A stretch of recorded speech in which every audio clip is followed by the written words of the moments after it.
There are only four.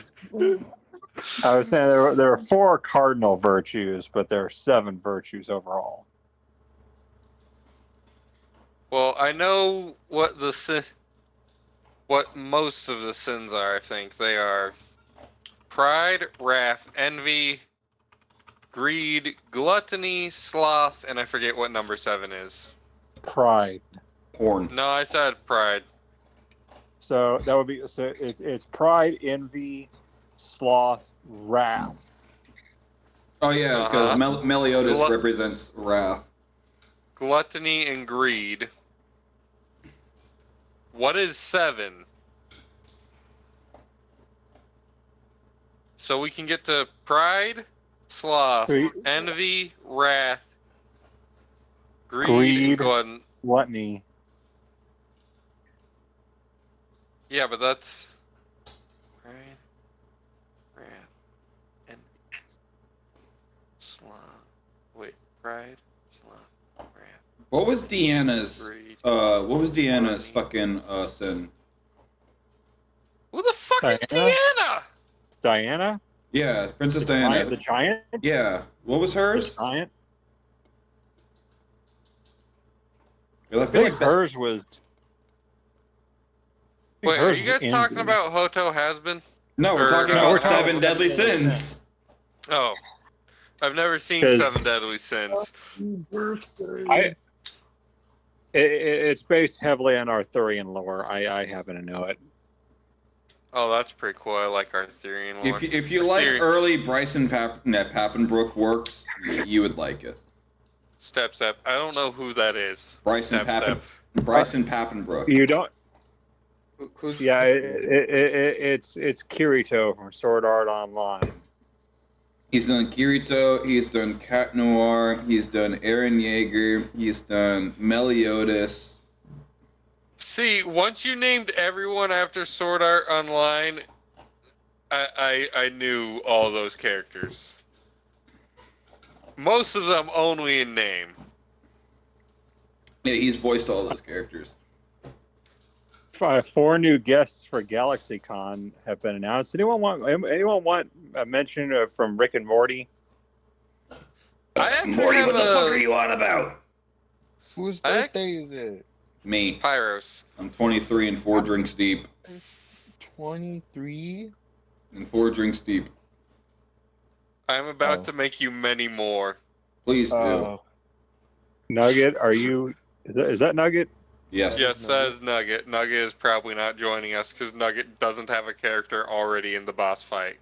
Yeah. Why are you using Hilda as your profile picture? Because Twig is a cute MFer.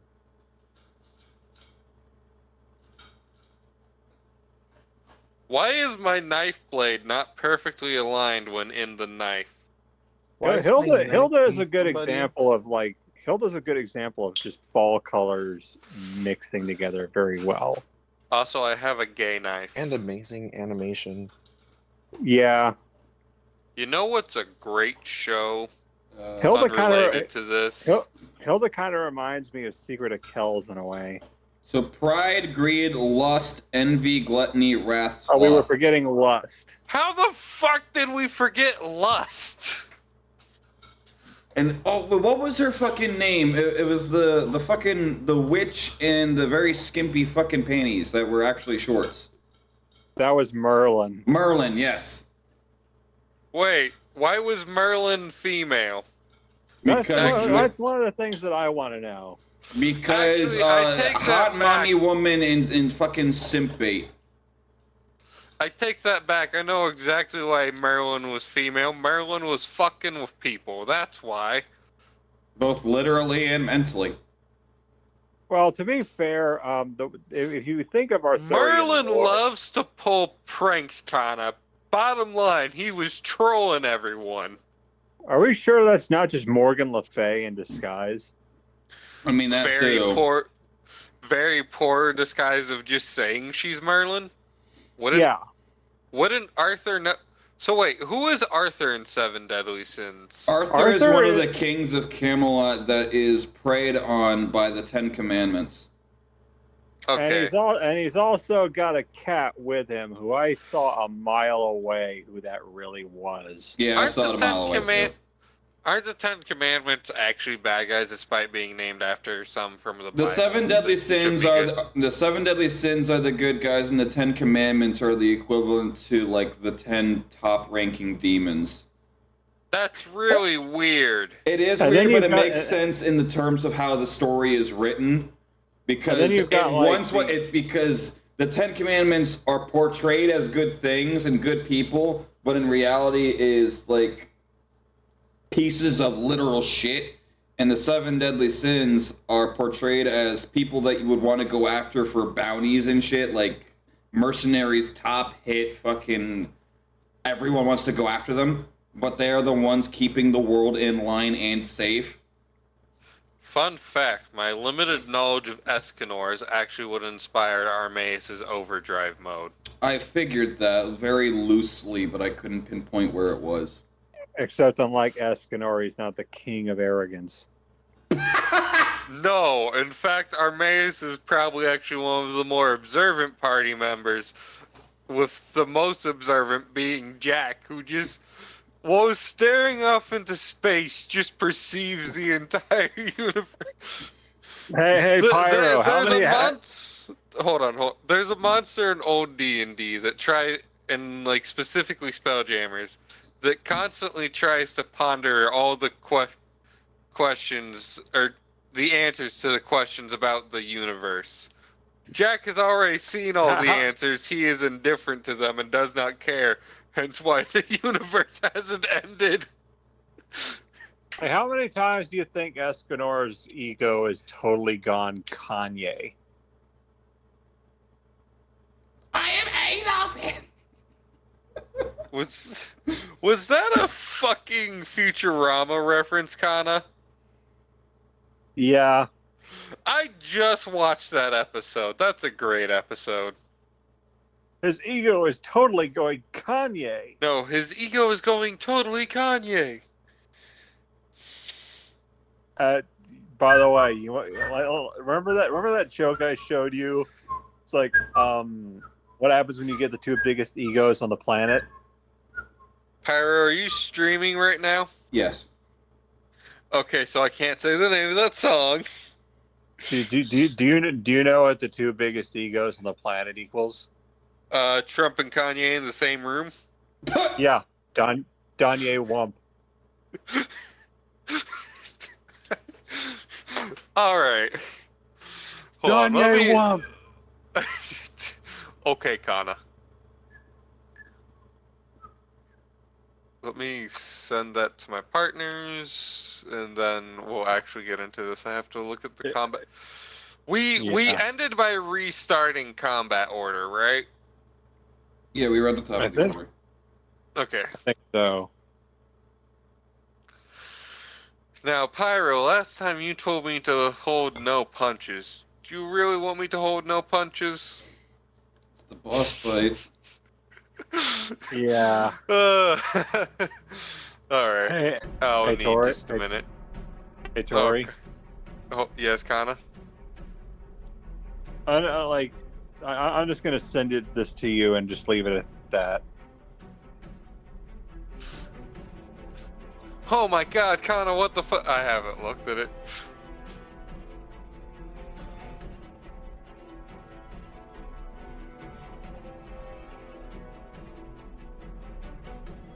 I don't You know what? That's a good enough disapproval emoji. That is my response.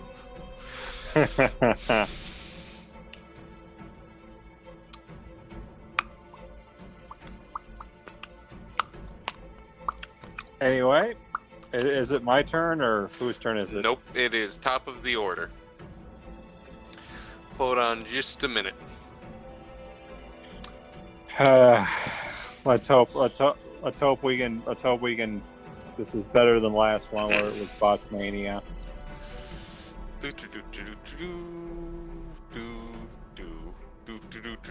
You can only add 2 things to a plate of simple rice. Name them. Soy sauce and General Tso sauce. No further questions. Medium steak and egg. Shit, you right.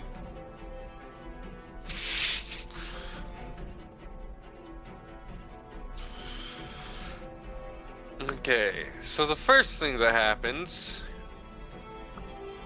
Oh shit! Let me throw it up for Kanye.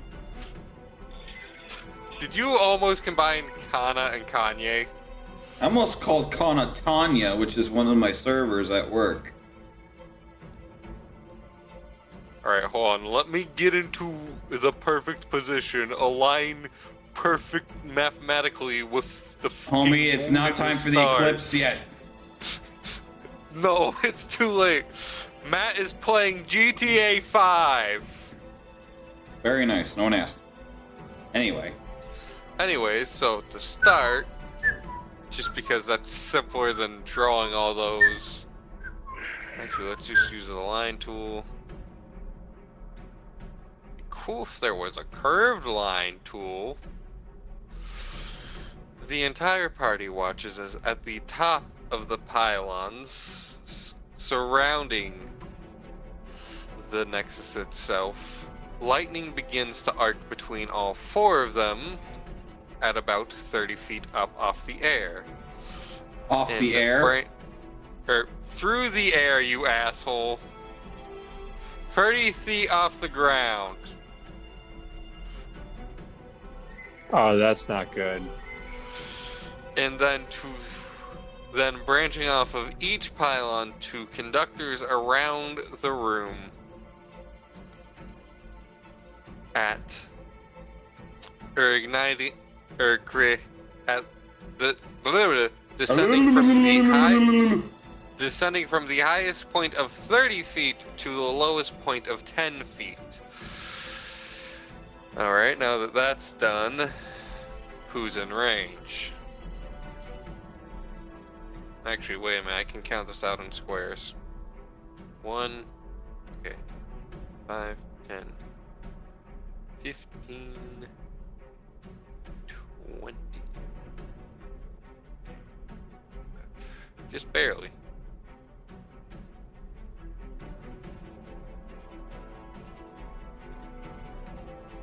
Those things can shoot diagonally? They shoot in a cone, Pyro. Ah.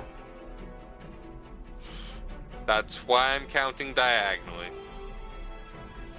Also, I would have preferred to use hexagons because hexagons are the perfect shape for this because we allow for three-dimensional movement, which allows for like a TOTUS here to move this way, or this way, or this way. When in theory, if it's squares, you should really only be able to move in a grid formation like old school Nintendo.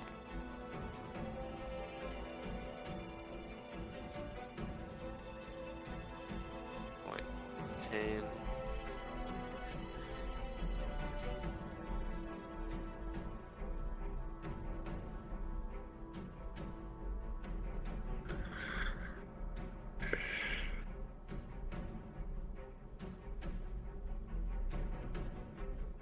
Wait a minute. 10, 20, 30, 35. Okay. Most of the party's in range. Uh-oh. What is... Alright, I need everyone to make me a dex save or agility save. Oh my gosh. Zaza got a... He got A. He got A. He got some. He got a number. I can't legally disclose what that number is. 13. Zaza fails. Captain fails with an 8.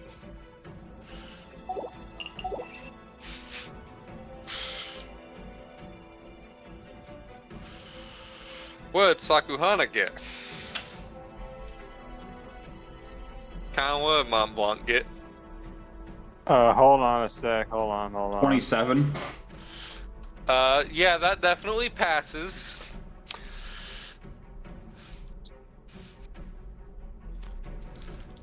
Let me see here. See, Mont Blanc's probably gonna be the only one able to pass that.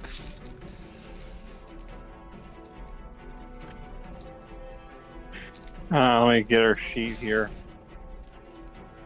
Should I just roll damage for them collectively or roll individually? I normally roll collective if it is an environmental-based damage effect. Okay. Even though they're different objects shooting them? Okay. Because they're all going off at once. Fair enough.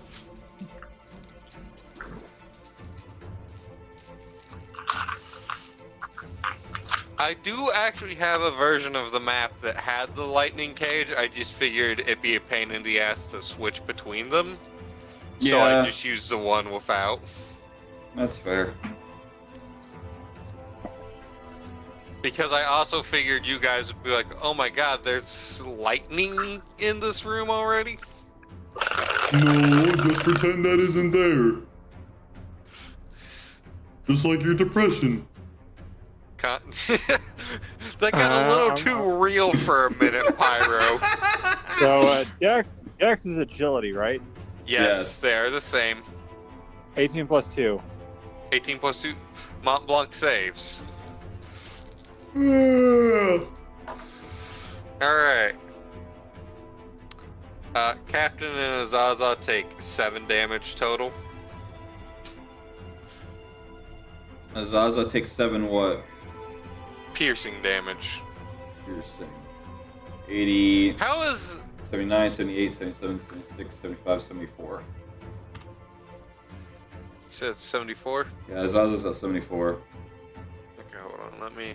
Where the hell is Azaza on my sheet? He ran away. Get back here. It's just the hand of God reaching out through the universe to grab his hand.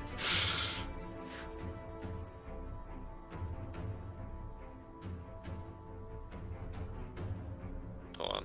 I have to do the captain real quick. Alright, the captain took 35 damage. Wait, no, the captain's at 135 now. He took 7 damage. Durr. Alright, now for its actual actions. Alright, that's still going.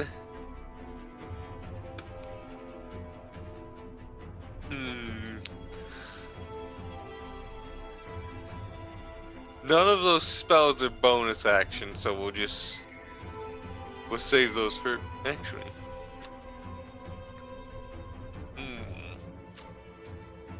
None of those can hit multiple though. What about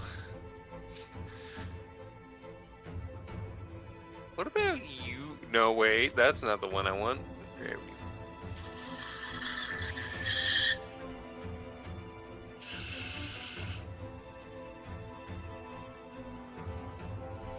Ah, nice.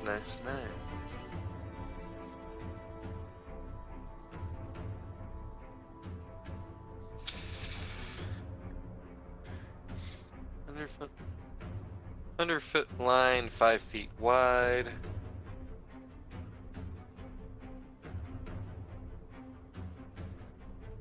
Alright.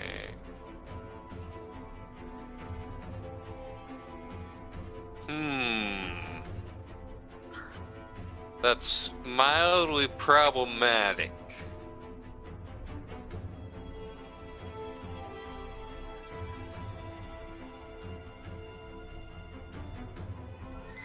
Oh, originating from you, that is 100 feet long and 5 feet wide. Well, technically all of this is the boss. So can I technically break that rule and be an asshole and just place it any direction I want? Probably. Should I? Probably not.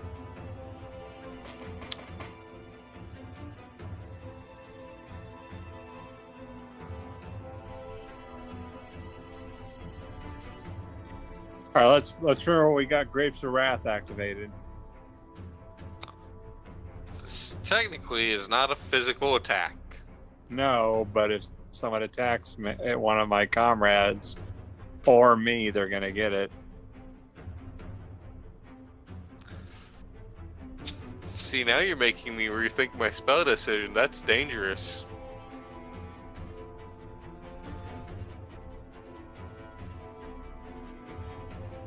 See, this is why you don't tell the DM things and just let them be hurt and get and feel the consequences to their actions. This is why I don't tell Pyro my plans usually.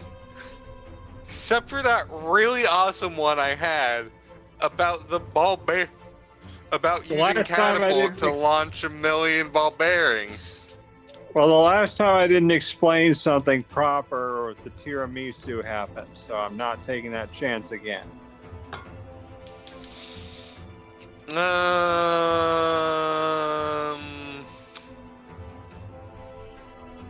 You know what? Azaza, make me a wisdom saving throw. Uh-oh.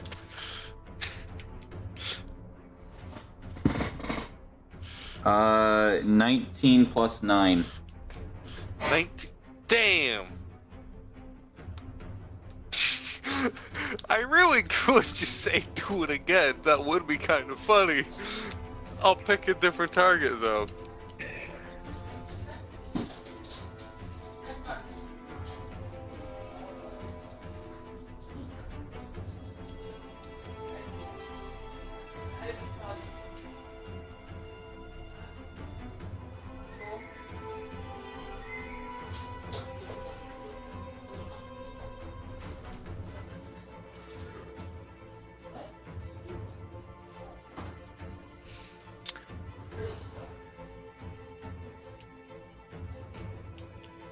Why does that have a higher potential damage output than that?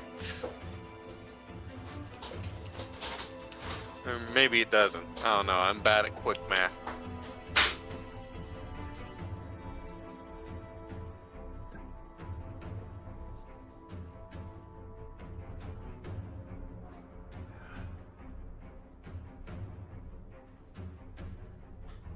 Hey, you know what? Mont Blanc, make me a wisdom saving throw. I'm gonna do the same thing twice for my action, just because I don't know what I spell. Wait a minute.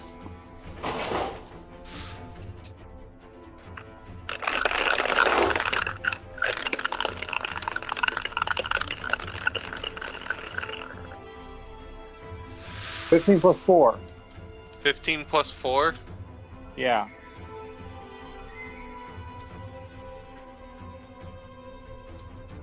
You passed just barely, damn it.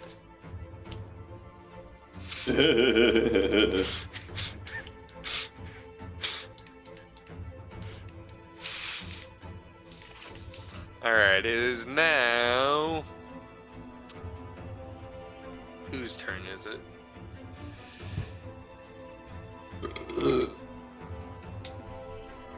No, not my blank. Zaza. It's now Mont Blanc's turn. Then it is Azaza. Oh,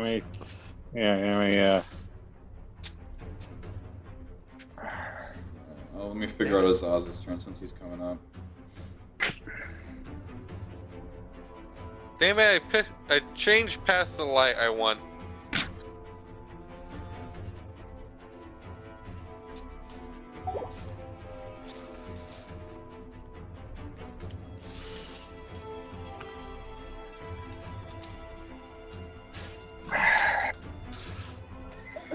That's a sticker I like.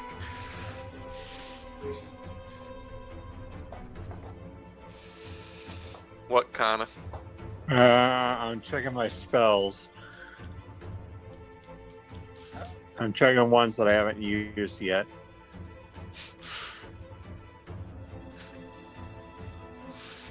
You know what would be a mean thing to do in the middle of combat? But kinda make things more interesting. Impose a timer on the spellcasters.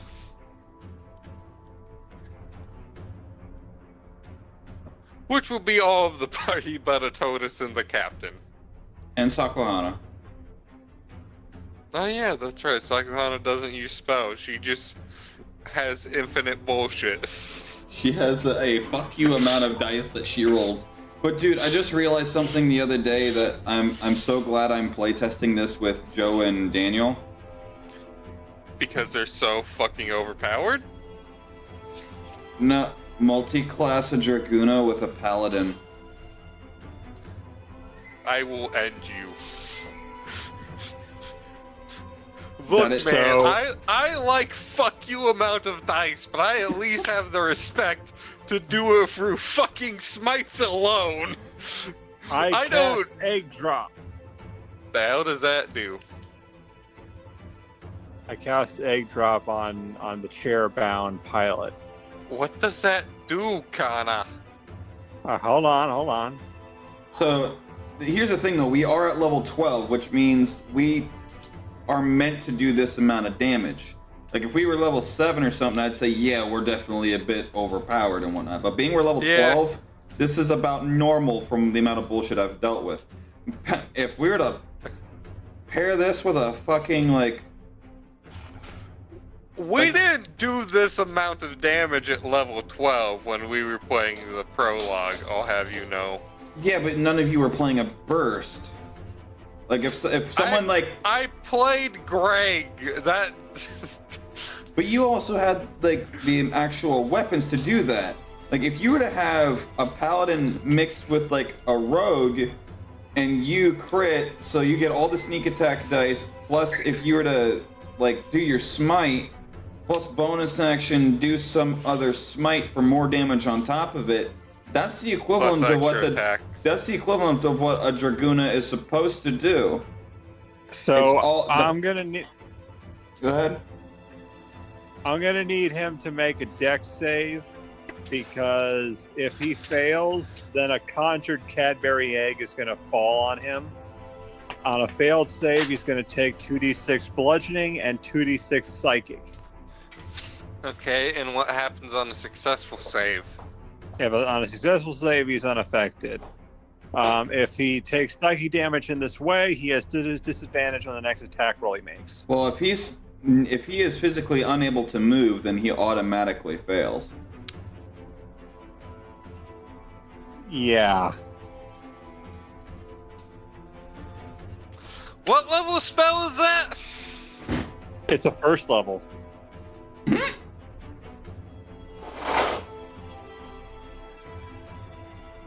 I've done this spell before, if you recall. One of your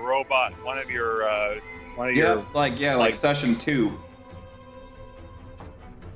He had to dodge out of the way. No, I don't remember this. It was session 2 when the streets were overrun. Oh, when the oh. If I'm being perfectly honest, the most I remember about that, or the thing I remember most distinctly about that fight, was Azaza. It is a cloud kill. Yeah, just completely cutting the party off from them. But He gave a whole new meaning to the phrase "when the fog rolls in." So yeah, he takes 46. You gonna roll damage, kinda? Yep. So I'm gonna 2d6 psychic and 2d6 what? bludgeoning. Alright. Let me look at what his health is. That's Mont Blanc sheet still.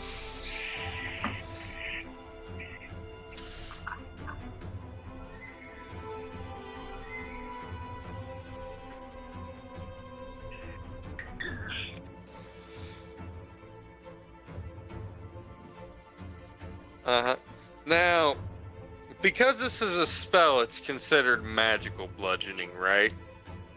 Yes. Yes. Okay. So a giant Cadbury egg drops from the sky and lands right on top of him, shattering into caramel. Yep. Mm-hmm. And he takes 5, 6, 6, 1. Okay.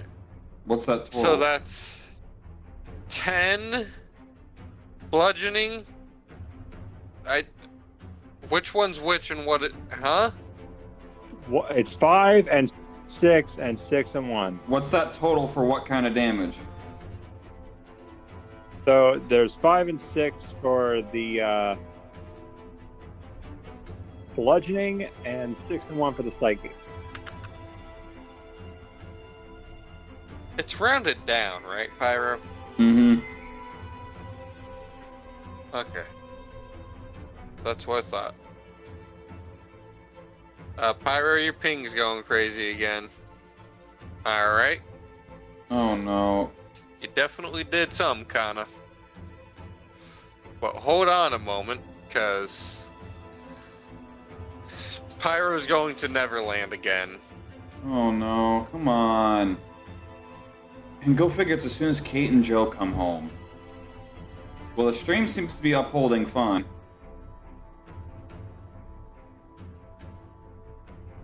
Nope, and there it goes. What are they doing that... The hell are they doing that's using that much internet? Yeah, the Do they stream. have all their devices on at once when they're only like using 2 of them? I don't know, but the stream just fucking died. Bro, what the fuck? Pyro, can you throttle their internet with the router? I don't know.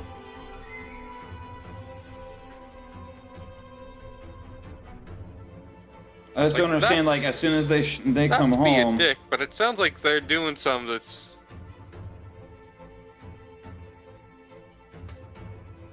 Well, they got like the fucking Xbox on, the Switch, the computer, the phones, everything, just throttling all the... They're all downloading and streaming shit. I don't know.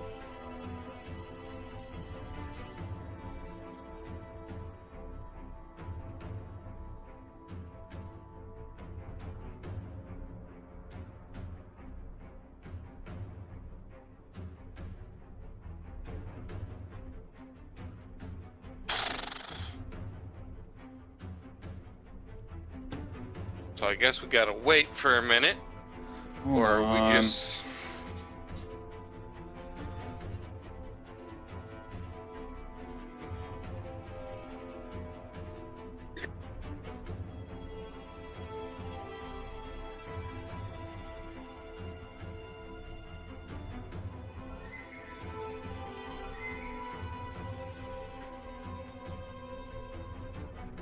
Well, the stream's still going on YouTube. Is it? Yep. Yeah. I just went to the actual page and checked. Matt wishes you happy birthday, Dingus. I saw.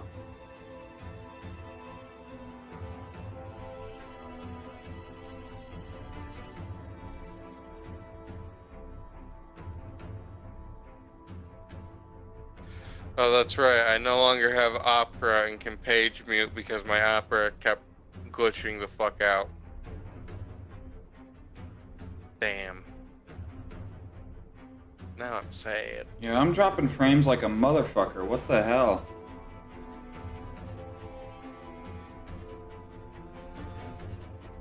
And I'm Ethernet I connected. bet you they're downloading and streaming shit. That's a really bizarre part. Which means they've got to be using a lot of devices to do a lot of stuff they should have done while they were out. I don't know. Like if they're downloading stuff on their computer, Well, no, they should they're have downloaded they're in the it bedroom while they were out. Because they always spend almost 90% of the time together Yeah, in the bedroom. but let's say they're downloading something on like the laptop. They should have left the laptop open downloading it while they were out and not while they're at home now streaming a show on their the fucking TV doom scrolling on their phones, watching shorts, which is also streaming technically, so it's taking up even more bandwidth. Hold on. The stream is stuttering on YouTube now. Yeah, it's been stuttering. Came back. Yeah, I've dropped 9,800 in counting. Yeah, almost 10,000 frames. Hold on. How many fucking frames do you need for a tabletop simulator? I stream at 60.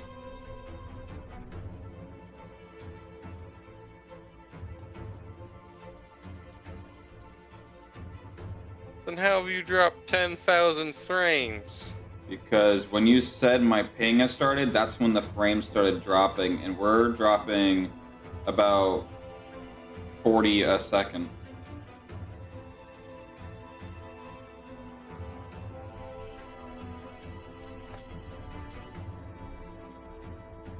Do we need to record the rest of part 6? Hold on.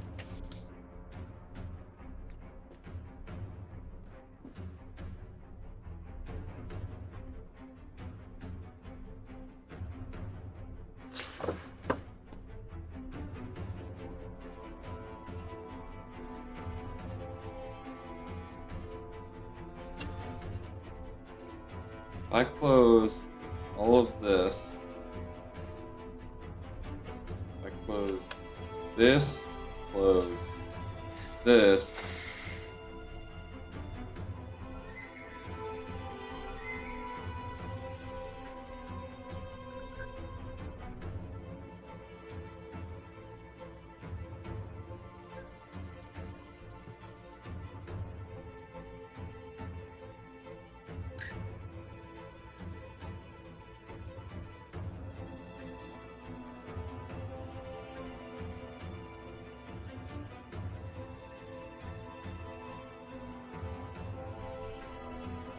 download speed to your Spectrum router is 139 megabytes of your 1000. Download speed to your personal device is 566 megabytes. Let me see. Let me turn off my actual phone Wi-Fi. If that'll do anything.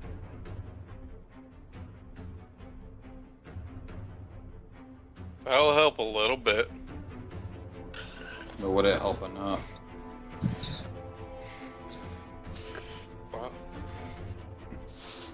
I want to know what Joe and his girlfriend are doing. Fucking.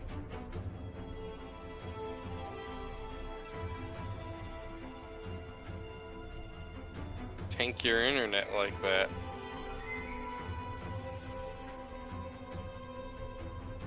How much porn can two people watch? Don't ask questions you don't want the answers to.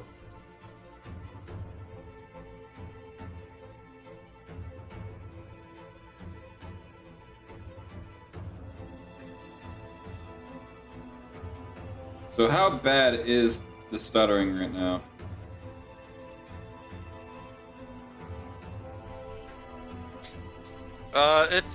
The stream is fine on YouTube right now. It's just constantly saying we'll be right back. It skipped for a second, but came back almost a second later.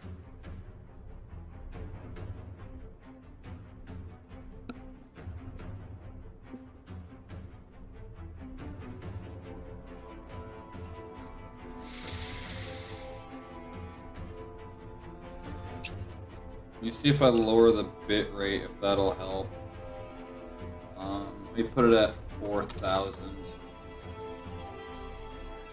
It was at 6,500.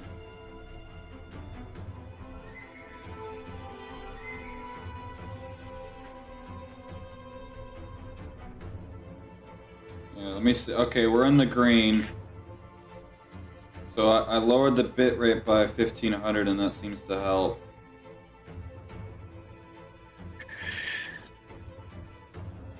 What do you guys think?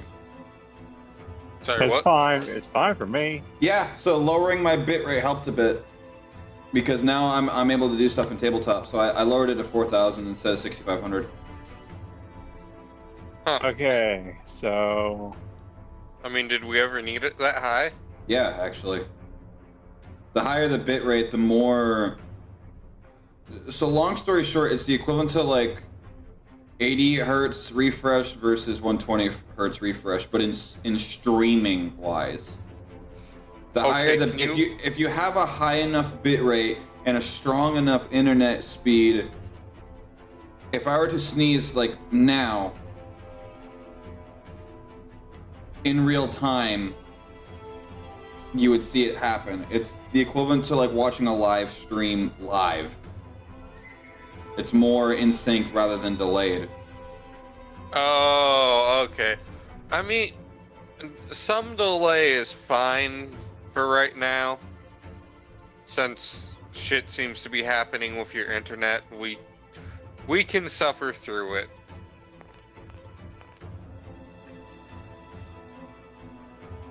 I could also just be like completely talking about a different setting, but that was my understanding of it. I mean, that all sounds like Matt shit.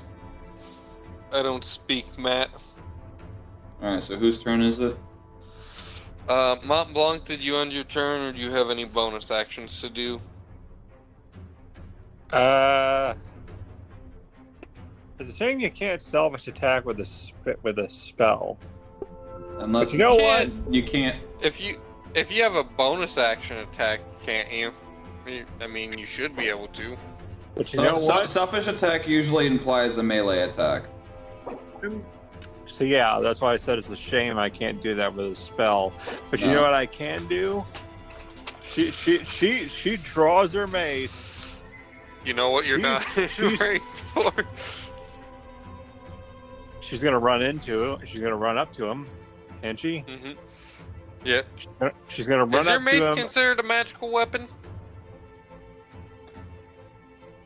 Is it a +1 weapon or is it enchanted? Let me check.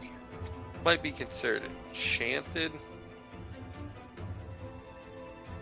Lollipop mace. Weapon. Rare. Requires attunement. Doesn't say. Attunement usually means enchanted, right? Yeah, attunement means that it's got an enchantment. So wait, Greg's weapon counts as magical, but Greg's weapons are magical then? Like 5 of the... Hello? Hi, Kana. Pyro, I think we lost Kana. Is my mic muted? Hello? No, you're good. Hold on, I'm gonna... Kana, can you hear us?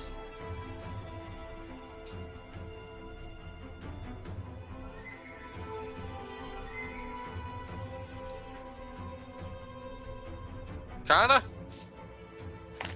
Kana. We lost him. Pyro, he went to the light. He was so young, despite the fact he's older than so young, so beautiful.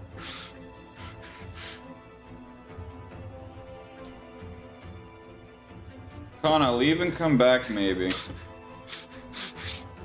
I just added him to do that. Let me do it for you. I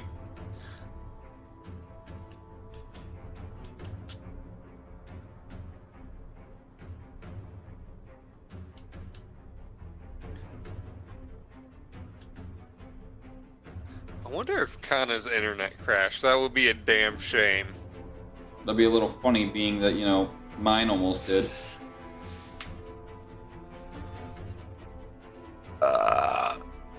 Heard.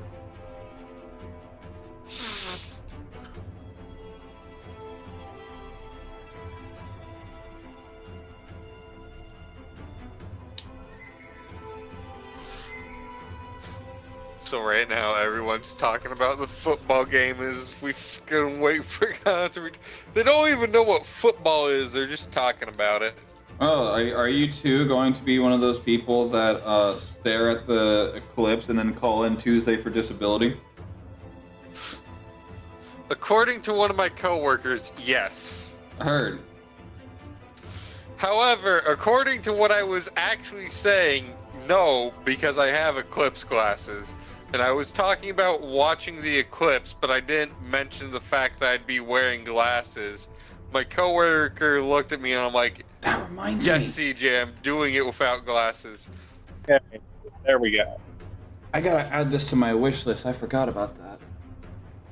Okay, can everyone hear me now? Yes, we can. can hear you now. We Yeah. could hear you before. You couldn't hear us was the problem.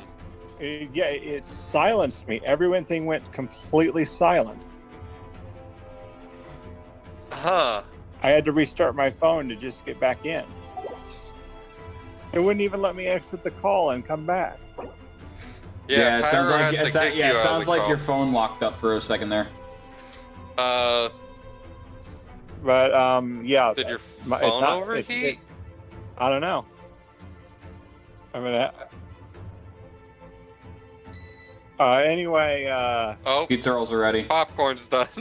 no, that's the heater. Bro, every time my fucking oven beeps for either the baby backs are done or the fucking hoagie rolls that we toast in there are done. If for every reason our oven goes off, I just yell to my manager, pizza rolls are ready, and they know that they need to come to the oven. Every fucking time. It just says so. Your my manager's item like, says- this dumb motherfucker. All right, I'm coming. At So- some point, you need to sneak in pizza rolls and make some pizza rolls in the oven. Oh, that would yeah, my That's That's the day Pyro gets fired. I don't think I'd get Pyro- fired, What? guys. sir. So I guess my weapon isn't magic per se, but 'cause it doesn't No, say its it on the class list. is enchanted.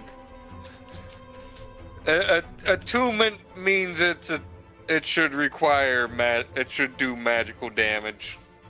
Well, yeah. Which so- means 5 of the 9 weapons Greg carries are considered magical damage, which we've not been doing because I didn't know that. So yeah, when she swings it, she expends her charges. Remember, it can do that. Does she have charges? Yeah, she's been Also, she's been roll the charging it hit, up. Kana. Yeah, she's been charging her mace for a special attack. I don't remember her hitting 2 things, but okay.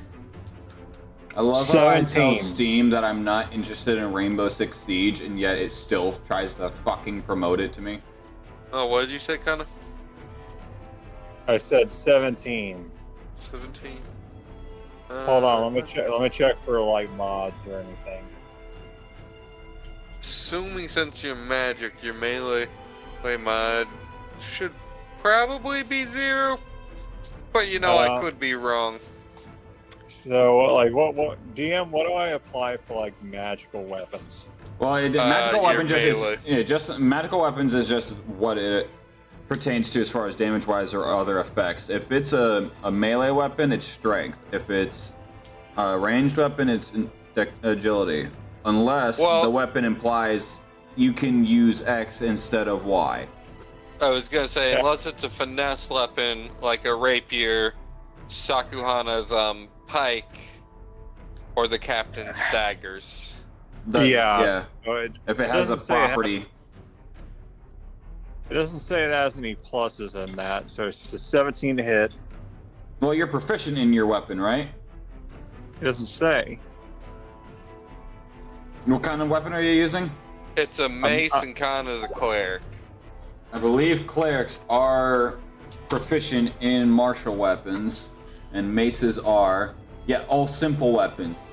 Okay, mace, I believe is it's a simple weapon. So add your proficiency bonus to your swing. So All right, level 12, so that's plus 4. proficiency? Plus 4. So plus. Okay, so 17 plus 4. Why do you think Sakuhana's roll to hit is like damn near plus 12? So 17 plus 4. I'm really angry that we didn't figure this out properly till my campaign. Oh, I've So, known. yeah. I've known. I just didn't say anything. So That's why I'm so angry. You know what? Sakuhana takes a constant -5 to all rolls now, just because of that. So Fuck you, Pyro. Sorry, what was it, Kana? 17 plus 4. Yeah. That's 21, right? Why is this shitbox game $70? What? Rainbow Six Siege? Need for Speed Unbound. It's the latest fucking Need for Speed title, and it is one of the, if not the worst title of the fucking franchise. Because it's full of Zoomer bullshit. Okay, so Pyro, you realize 2 out of 3 people in this call are Zoomers, right? Last I knew, none of us here are 13 and say, hey, yo, that's pretty lit, dog. Bet you finna do XYZ the other day, no cap. You know what's funny, Pyro? If you say you do, I swear to Christ. All Gen Z are technically Zoomers.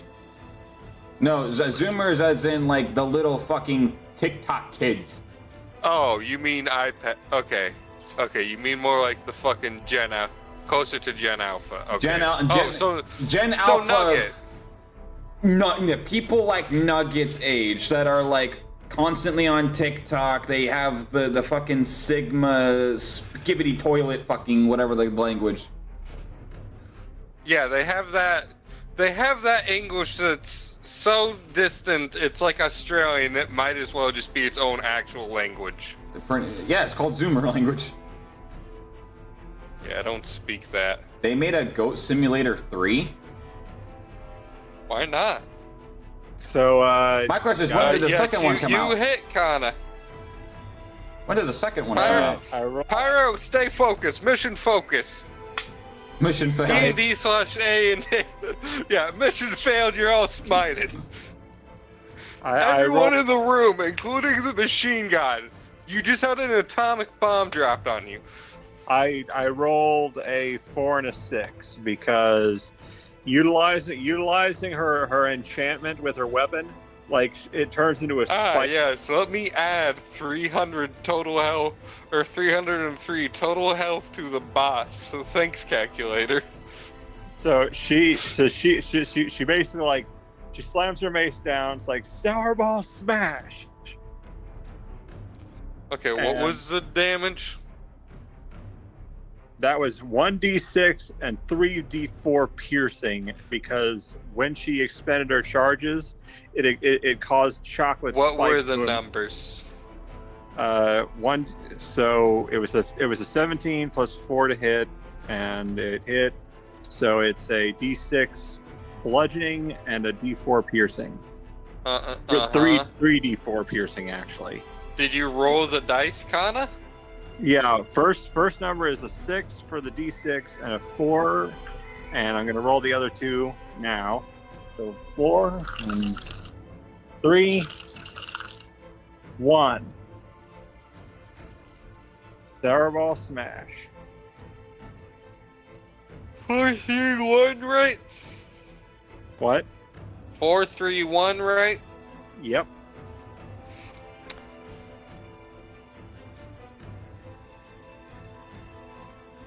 Alright, does that end Mont Blanc's turn? Yes.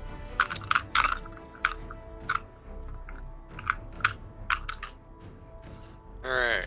I wonder what everyone's reaction to seeing her lollipop grow spikes is. I feel like at this point no one's really surprised by the random shit Mont Blanc's doing.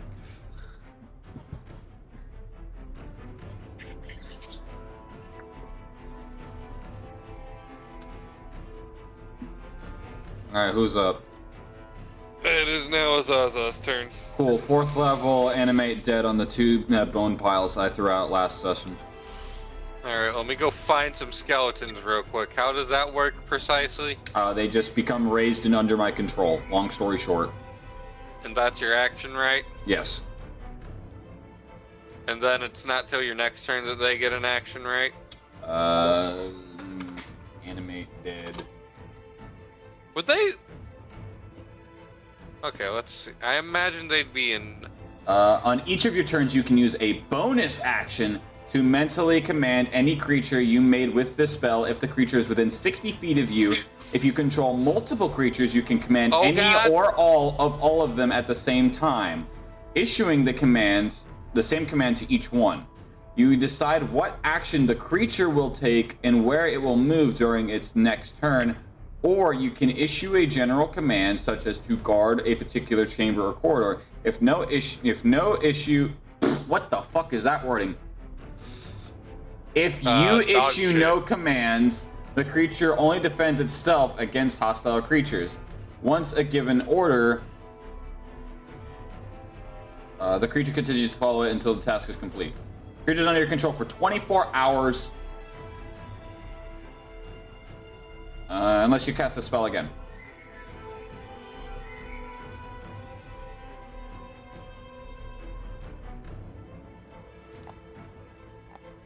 Alright, here's skeleton number 2. Because there's not multiple of each in the bag for some reason, so I gotta go plop another one down and shove him back in the bag. That's what I do. I take it out, clone it, put one in the bag, and put the other on the field. Oh God! I'm going to Jesus again. I hit search. Ah! Save me! Is that Cat's in a trench coat? No, That's three Cat's kobolds in in a trench coat. Oh shit, we're found out. I would believe if someone told me Azazel was 3 kobolds in a trench coat. I don't know where the coat part is, but I would fucking believe it. Alright, so I'm gonna use my bonus action to command them to attack the fucking equipment. But look, off here to the side, 3 cats in a trench coat. Wait, where? Why is this funny? Alright. We will have your finest milk, sir. Oh, we? Oh. Alright, roll to hit for them. One got a dirty 20. The other got a 18. Uh-huh.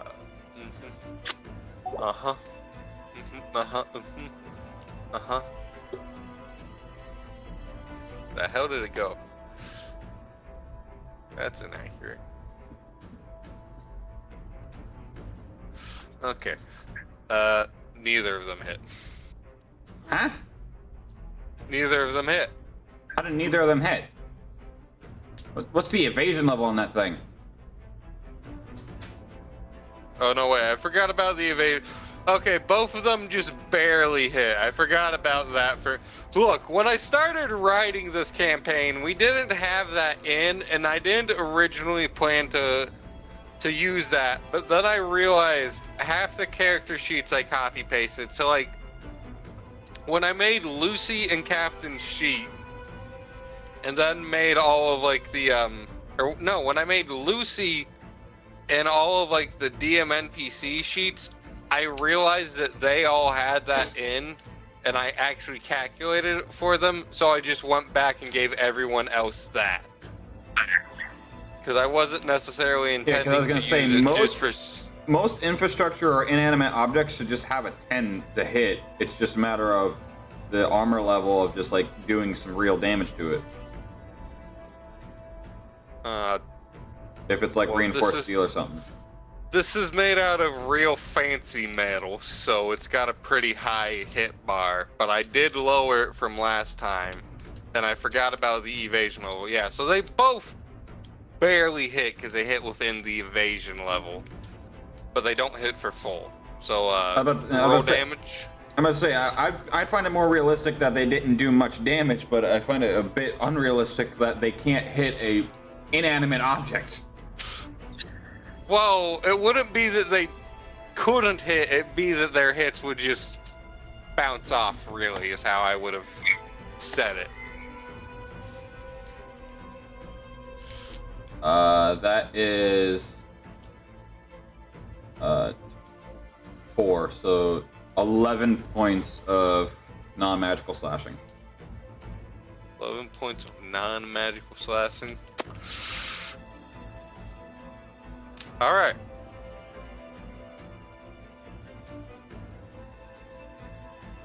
Pass turn. Does that... What? Do you call me a bastard? No, I said pass the turn. Oh, okay. I thought you called me a bastard for a second. No, pass the I turn. was like, I haven't done anything that you know of yet. Yeah, you just added a few zeros. Yeah! It only has an AC of 22,000. Hey, hey, Tori, I'm gonna try something my next turn, and I want you, and I want you to know that I thought about this, and I'm able to, and I should be able to do it. Okay. Anyway, so Gregory, what the fuck does Gregory's thunder rifle do? Is it thunder or is his the lightning? His is the force. Lucy has the does Lucy have the thunder mace? Yeah, Lucy has the thunder mace.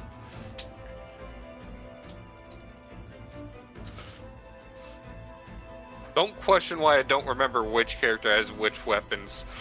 That was like a last minute thought I added. And then Gregory didn't even pull out the right one at the other point.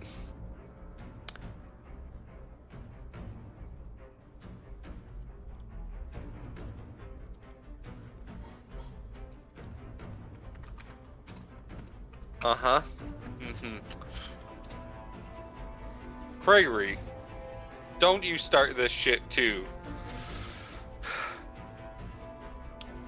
7 plus. Gregory got a fucking 11 to hit.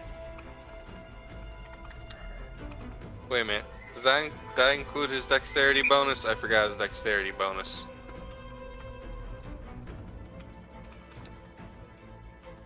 Gregory's dexterity bonus is 0, so I did not forget. No, wait. Gregory's dexterity bonus is 2. His saving is 0. His dexterity saving is 0. Gregory got a 13 to hit. Gregory fucking fires wide with his force rifle. He just Doesn't surprise us. He tries. No, it's Gregory, the one who can actually hit shit. He just fires way off into the corner of the room. Actually, you know what? Because it's fucking Gregory, somehow he manages to fire dead center between all the fucking pipes without hitting a damn thing. Because Gregory can only fail in spectacular ways for some reason. As a bonus action... Actually, no, because that would require Gregory to draw his other gun. Pyro, could he throw something as a,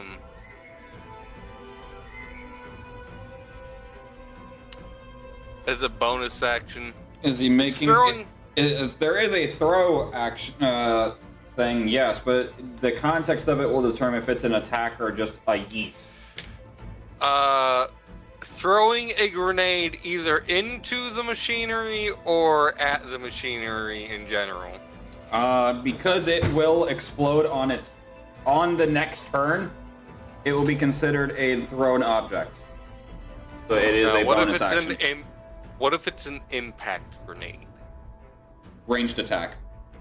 Ranged attack? Okay, so that would require an action. Thank Or you. That a answers selfish my... attack.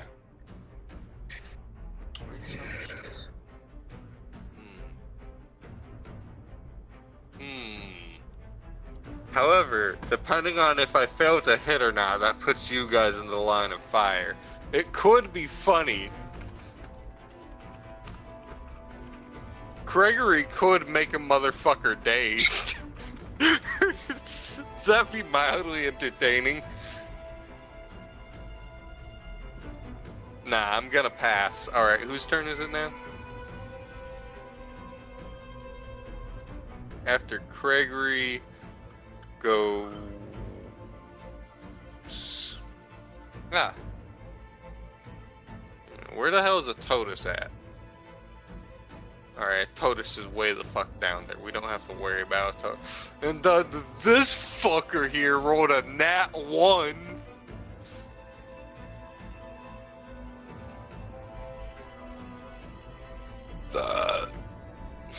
Me All too, right, bud. none of those guys. Wait, this one guy can move. He can move. Does he have any of those left? He has like one.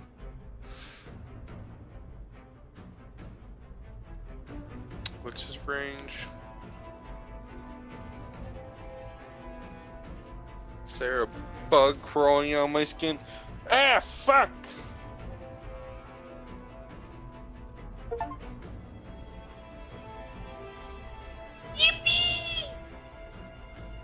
I don't think it was very yippee. It took 2 flicks for me to actually kill it. No, I asked Matt, like, hey, could you buy this for my birthday gift?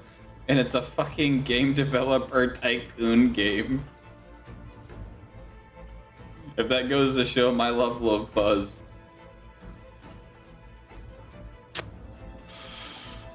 Yeah, Mad Games Tycoon 2.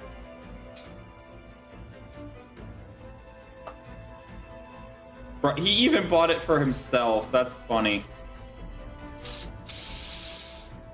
Hey, Zaza, does a 19 hit one of your skeletons? Yeah.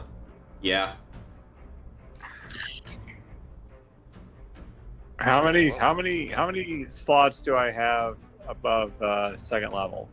Connor, you should be able to see your sheet. I just wanted to check here. I know you're out of all 5th and 6th level spells. Okay, so it's third level I should still have.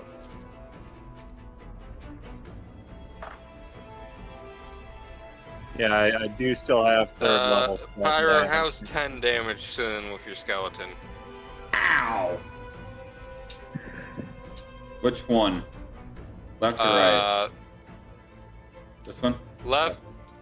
That one, because it's the only one in range of this fucker's last javelin. And yes, I did make sure to give them a limited number of javelins. And I may or may not just be assuming that they're on the numbers that they're on, based on how many I think I remember they've thrown.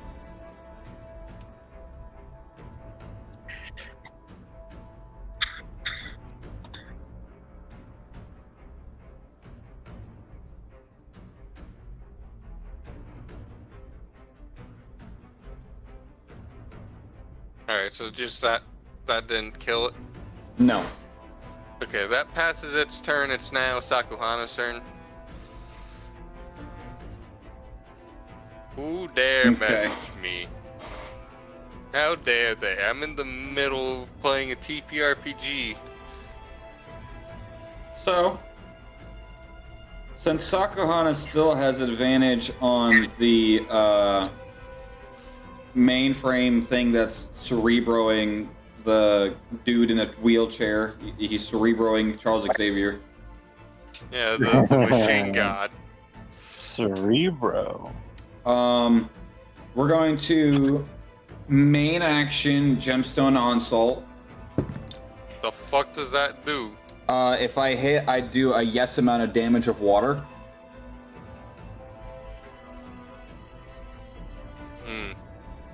I hate yes amounts of damage when I'm not a player doing them. So 17 plus 5 plus 4, so 17 plus 9.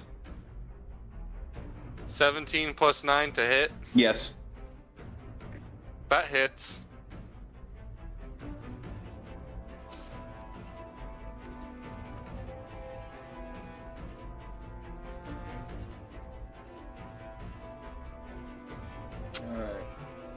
A gravity fissure your ass. 29 points of water. 29 points. Hold on. Shit. Forgot to pull up a ye old calculator. Which will cause it to be wet. Giggity. I'll fucking giggity you. 29? Mm-hmm. Alright. I'm waiting till you're done to start minusing stuff. Alright. So, Oh wait, you're attacking the machine. Hold on. Let me input the right damage. Let me input the right health. And not the pilots.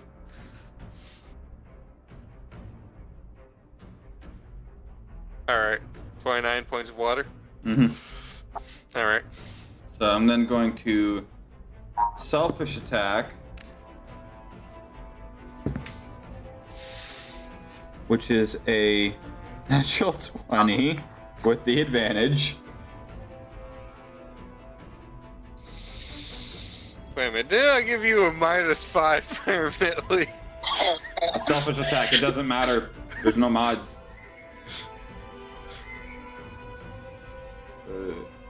4d8 plus 66 Wait a minute, because selfish attack ignores even negative mods? That's interesting. it's a naked roll. Well, you think it would only not apply to positive mods, because let's say there's an effect that, like, drunkenness gives you, and I'm just pulling this out of my ass because I was pulling something out of my ass because it's the first thing put I it thought back of. up your ass. No. Okay, well, let's say there's an effect that gives you, like, because of XYZ factor, it gives you, like, a -2 to hit. Like, you have a broken arm, so you have a -2 to hit. Or something like that. Your forearm got broken. You're not down and out of the fight completely, but it's not gonna be comfortable. So you'd get like a -1 or a -2. That wouldn't apply in a selfish attack? I haven't gotten that far. I'm just going with what I've gotten written down so far for playtest reasons, because that is something I am considering, but I need to test it first before I solidify it. I mean, I feel like that's completely fair and balanced. If you take a thing that makes it so you can't do stuff normally that causes you to have a -2 to X type of checks, it should apply to that type of check as well. Because it'd be weird if I could do, it's like, okay, this doesn't require me to make that kind of check, so I'll do this and then selfish attack that because I'll have better odds. That's just weird. Alright, so we got 22 magical piercing. Alright, 22 magical piercing.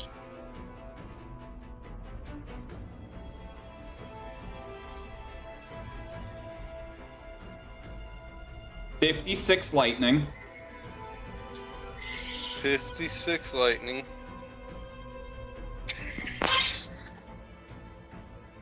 $20 holy. Hold on. You said 20 holy? Mm-hmm. Alright, hold on, wait. 29 water. 22 magical piercing. Hold up. Fuck. Sorry. Now I gotta add it up again because I don't have a fucking calculator history. 4 plus.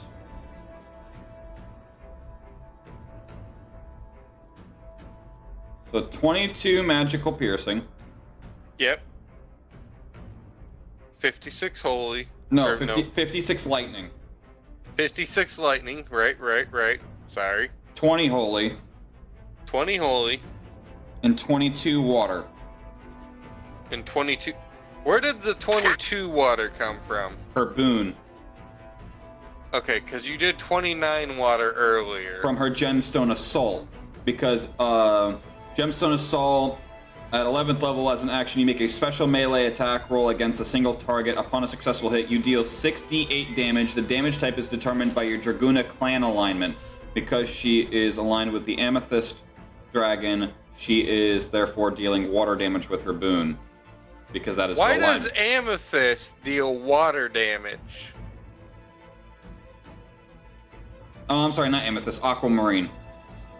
Okay, I was about to say, why does a purple dragon deal water damage. It'd make more sense for an amethyst dragon to deal poison damage or necrotic. I remembered it started with an A. If this attack does excess damage after bringing the target to 0 HP, the excess damage will carry over to a target of your choice within 10 feet of the original target. You can use this ability 3 times per long rest, so that was her last time she could do that. Alright, cool. So how's this machine looking after those hits? It's still looking pretty sturdy, but it's definitely looking more damaged. Let me make sure I add that damage, or let me make sure I take that damage real quick before I forget.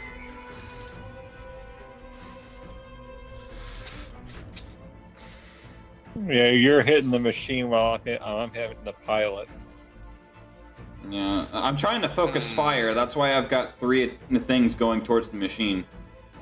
Since us attacking the pilot is only getting reduced more and more and more. So as he's having more and more resistances, move targets. His resistances have not gone up or addition since I activated that ability. You're just discovering more and more of what are his resistances. But when you activate it, he's gotten more resistances. Move on to another target and let that boon wear off.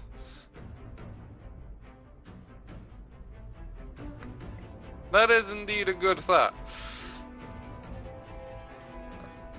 I'm gonna keep pummeling this guy until he falls over.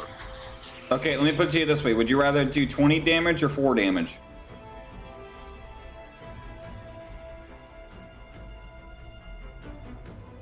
I just know we got to take this guy out.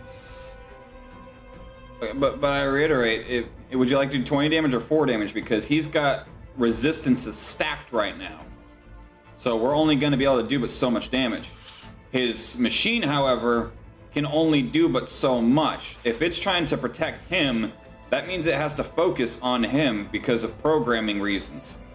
Focus on the machine until his resistances wear off, then redirect fire. What's this machine look like? Is there any... It looks like Cerebro. We've been over this. It looks like a massive pylon of just wires and cables and cords and stuff that tower and pillar up to the ceiling and then branches out. The base looks more like 3 faces of a supercomputer with one face having an attached chair, which has the pilot attached to it. And then from the rest of that, yeah, for the most part, it looks like Cerebro, but imagine Cerebro was more of a column for like 60 feet up. Or, well, no, wait. So starting from the 10 feet top of where the sheet metal supercomputer looking part ends, 50 feet up, then it gets to more like full on Cerebro and just cable hell. Like the full ceiling of the room is the underside of your desk. Not the underside of my desk. An entire server room where none of the cables have ever been managed. And God forbid you've got to check one. Yeah. I have been that guy where we're like, oh, we need you to check the server on rack 5, column 4. And I go over to rack 5, and it's just a cable web that is just, bro, no amount of internet puzzles will ever help me with trying to figure this shit out. Y'all are on your own. That's when you just undo all the cables and put in whole new cables. I would be that petty. I would be that level of petty to unplug an entire row, untangle them, and then just slot them into where they have the least tension. And then go row by row by row for each fucking rack.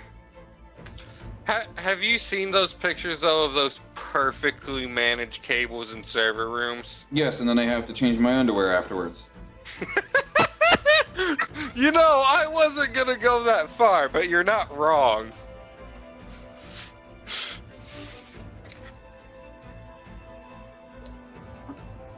Okay. Kana's like, what the fuck's wrong with my friends? Well, I'm trying to think of ways to, like, I have a plan, but I want to make sure that my plan doesn't cause any collateral. Final bonus action, Dragon's Wing, levitation, going up 20 feet. Okay. Lock me.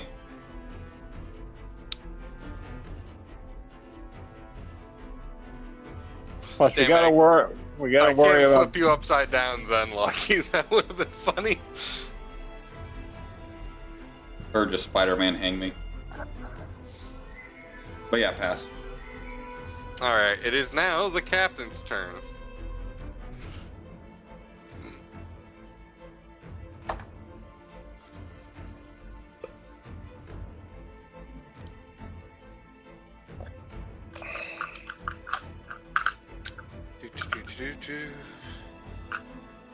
Okay.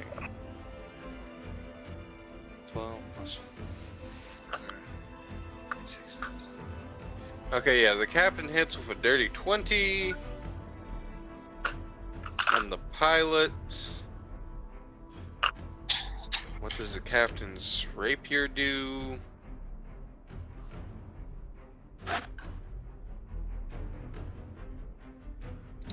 We're gonna modify that because I forgot to modify his weapons from starting when we started, because whoops, that's too many D8. That's a reasonable amount of D8.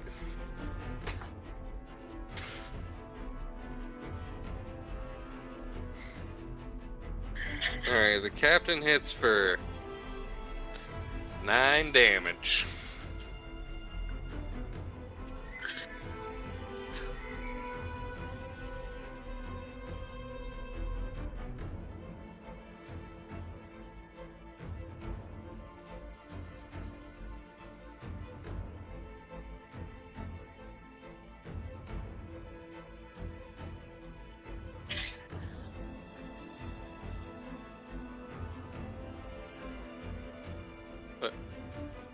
Hold on. I had a complete brain. Okay, that's gonna pass the captain's turn. Because I just.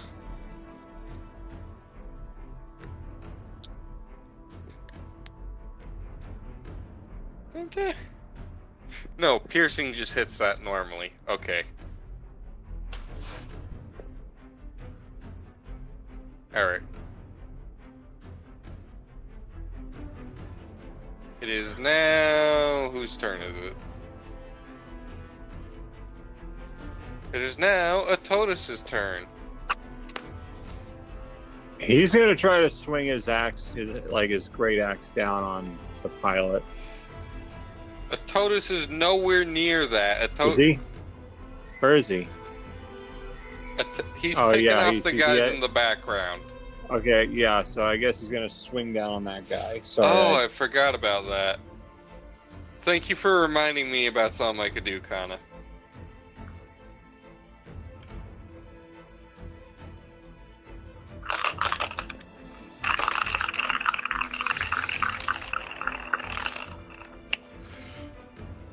$19. Roll into D12. This is the +9.